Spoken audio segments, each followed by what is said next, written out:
Dark Souls is a series known for the intricate design, depth, and detail of its worlds.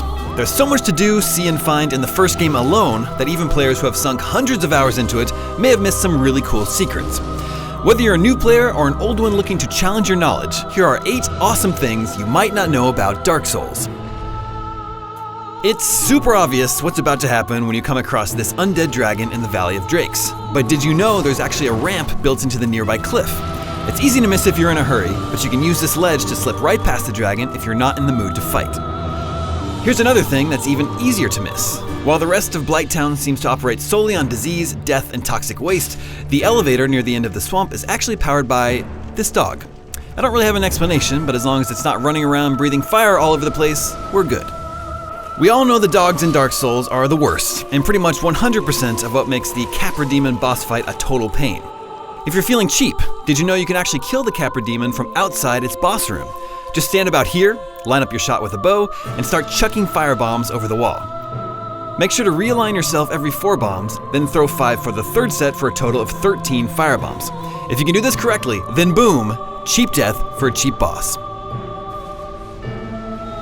It's important to time your rolls away from the engorged hollows and the painted world, who burst with toxins on death. But did you know you can actually avoid these toxins altogether by using a fire weapon to kill them? It'll make your life so much easier, especially if you're low on moss clumps. Did you know there's a reason the Moonlight butterfly lands on the walkway during its boss fight? It isn't trying to give you an easy shot, it's actually eating the flowers on the bridge and regenerating tiny amounts of health. The first time you run into a basilisk is terrifying, especially if you're a new player who isn't familiar with the curse status effect. If that's the case, you were probably wondering what's up with those creepy statues in the depths. Put 2 and 2 together and you'll realize those actually represent other online players who have been cursed in that same spot in their world. Here's an extra fact to make it a little less scary. Those huge bulging things on the basilisk's heads aren't actually their eyes, these are. The catacombs are full of tricks, but at least one of those tricks is easy to telegraph if you care enough to try. Those pesky statues that stab at you are marked with either the mask of the mother or mask of the father.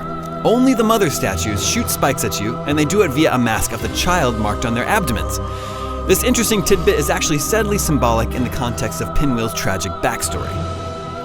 Let's end on another sad one. The usual cutscene before the boss fight against Sif shows her snatching up the greatsword of Artorias mid-leap and preparing for battle. But did you know there's a different cutscene you can unlock? Behind a fake wall in the abyss is a younger Sif. Before Artorias died, he created a protective barrier around Sif using his great shield.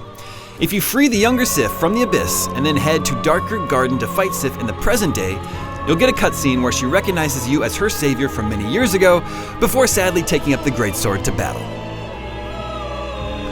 This doesn't even come close to all the secrets there are to discover in the world of Dark Souls.